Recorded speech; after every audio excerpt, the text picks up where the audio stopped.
Good afternoon to Rotarians and... You want to control it? I can try to be multidextrous. Yeah. Thank you. Good afternoon to you all. When the health of a community is secure, peace has fertile ground in which to grow. It is a true honour to address this gathering of global Rotary leaders and friends today. My name is Sue Paget, as Anna-Marie introduced me, and I'm the current CEO of the Rotary Action Group for Family Health and AIDS Prevention, or RFHA, as we tend to be known out there. And I feel so privileged to have been invited to come and speak about something so fundamental, the vital and often misunderstood connection between health and peace. Through our Rotary Family Health Day programme, we've seen firsthand how access to healthcare builds trust, strengthens communities, and lays the foundation for lasting peace. This, as we know, speaks directly to our Rotary mission to create lasting change across the globe in our communities and in ourselves. In a world facing growing fragility and division, we believe peace can be built from the ground up when people are healthy, included, and empowered. This is especially relevant today as funding cuts threaten fragile healthcare systems and the stability and peace they help sustain around our world.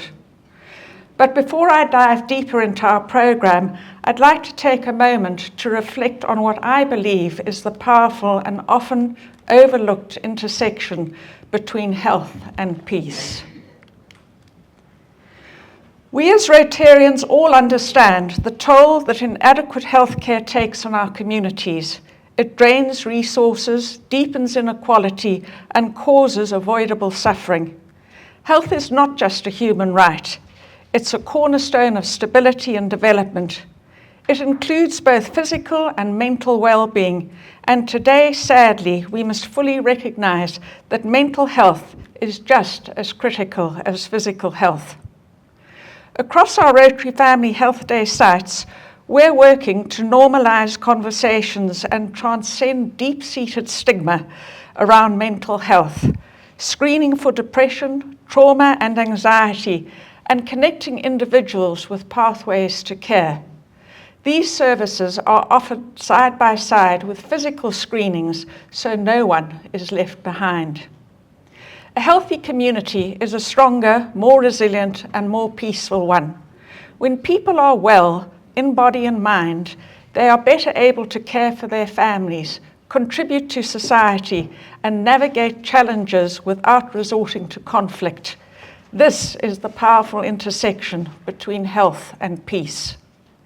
And while organisations like RFHA cannot prevent wars, we play a vital role, we believe, in addressing the root causes of vulnerability through accessible, community-based healthcare.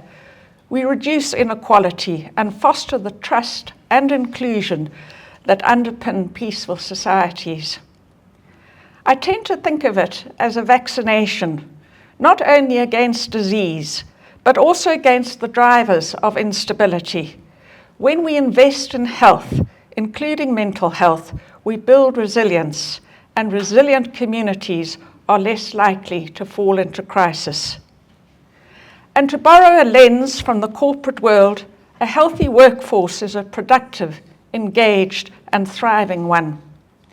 As a practical example, through the Rotary Family Health Days, a pilot program was run in Malawi with the largest sugar producer on the African continent called Illovo Sugar. At that pilot, we saw over 2,000 individuals who were served with over 5,500 free preventative health screenings. In addition to the health services that they were given, Illovo also reported, so it was not Rotary or RFHA, but Illovo themselves reported that as a direct result of the Rotary Family Health Day intervention, sugarcane destruction and theft had ceased altogether in that community, and crime rates, including GBV, were down in the community that we served. It's interesting to note that according to a McKinsey study, COVID-19 gave the world a once-in-a-generation opportunity to advance broad-based community health and prosperity. They note that the importance of a healthy workforce has now become an investment. It has changed perspectives to relook at health as an investment and not just a cost.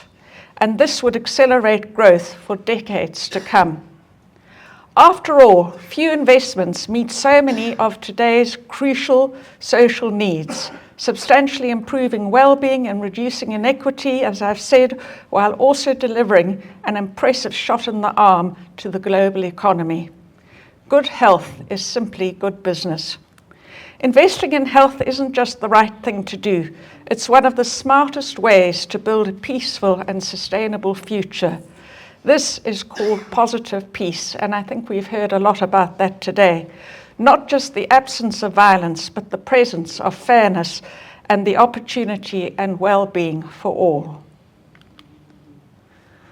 Disease, unfortunately, does not recognize borders, as we know. It does not ask for passports or respect national lines on a map. What begins as a local health crisis in one community can quickly escalate into a regional or even global crisis.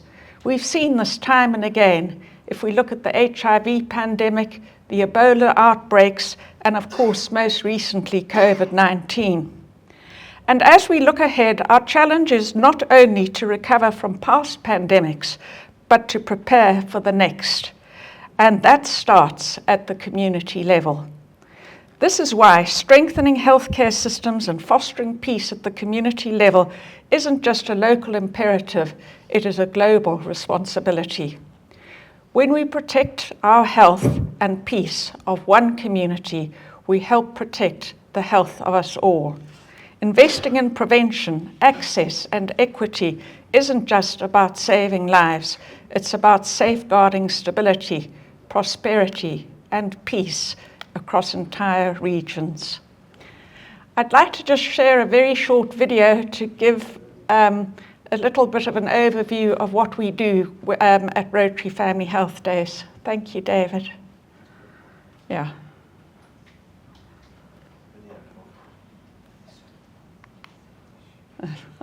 That was the instruction.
Thank you.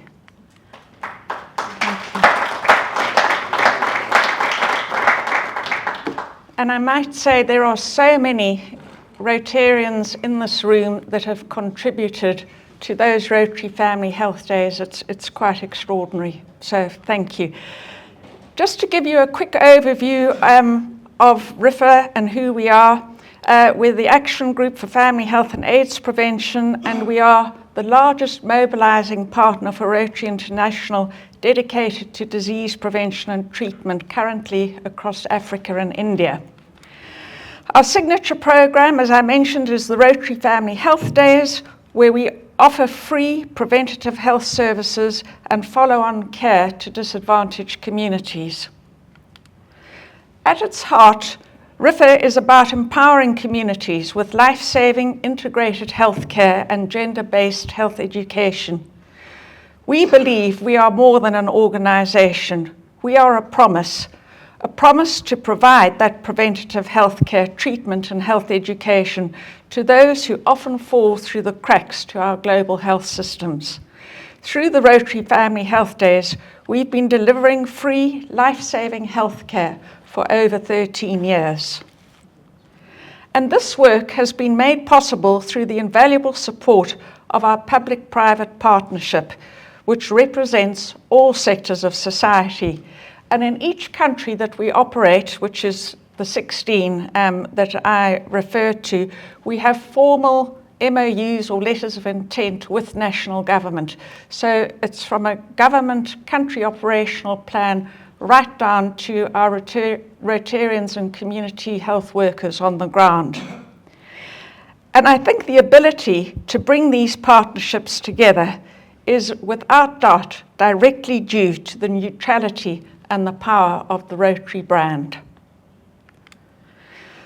The RFHA model, with RFHA as the convener, means we can establish this structure with multinational corporations as well to run Rotary Family Health Days on their behalf, offering detailed reporting and evaluation aligned with SDGs and ESG metrics. The public-private partnership model has allowed us to reach hundreds of sites across 16 countries in Africa and Madhya Pradesh in India. But as we all know, there is much more to be done. The challenges are immense, but the potential to create peaceful, healthy change is even greater. What makes RFHA truly special, I believe, is not just what we do, but how we do it. Our programs are built on the foundation of community, delivered in the community, by the community, for the community. It is a strong Rotarian-led initiative driven by volunteers, ordinary citizens, and dedicated Rotarians who give their time, energy, and hearts to ensure their neighbours receive the care they need. These are the true heroes. In the last 13 years, we have grown not just in size but in reach, and from our early beginnings in 2011, we have touched millions of lives. And you can see that we've impacted on 3.5 million people to provide health care with over 13.5 million health services. But again, so much more still needs to be done. These are some of the services that we offer at Rotary Family Health Day. So you can see it's an integrated healthcare delivery prevention model. And the Rotarians are always very thrilled to see that polio forms very much part of that service delivery. But crucially, we also address mental health, where we create safe, stigma-free spaces where people can speak up, be heard, and get help. And in Africa, that is not always an easy thing to achieve. Follow-on services ensure that communities don't just receive care on the day, but they are connected to ongoing treatment and support. So today, may I extend a hand to you all to join us and be part of this mission of health and peace. Whether through your time, your resources, or your voice, we have the power to make an impact.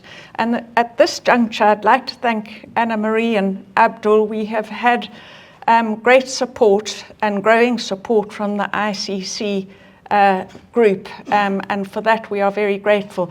But as Shireen said, until you know what's happening in Rotary, you don't know. So this is a learning curve for RFHA, but we do hope that we can join hands with all of you to support the Rotary Family Health Days. In closing, may I leave you with these thoughts. Today, the world may no longer be in the grip of a disease pandemic, but we are facing something just as dangerous, a funding pandemic. Essential funding for healthcare, prevention and community development is disappearing at a time when we need it most. Budgets are shrinking, priorities are shifting, and the people who suffer most are those already living on the margins, those without access, without options, and often without a voice. The world learned to manage COVID-19, but we are now battling something deeper, in my opinion. A quiet crisis that threatens the very foundations of health systems and the fragile peace they help to support. But here's the story I would like us to tell together, that in the face of this, RFHA didn't step back, we stepped forward. Through initiatives like the Rotary Family Health Days, we showed that sustainable community-based care can still be delivered, even when global systems fail. Because peace isn't only built in the boardrooms or treaties, it's built every time we show up with care, dignity, and the commitment in the heart of a community. And I know that we share the same quote, but as South Africans, why would we not quote our great leader, Madiba? So I repeat the quote that Angela showed earlier. And this is the spirit in which I believe that we are all here today, because true peace is not possible without health. When people are denied access to care, when communities are left behind, we don't just see poor health outcomes, we see division, despair, and instability. But when we bring healthcare to the heart of communities, we restore hope, we build trust, and we lay the foundation for lasting peace. I thank you.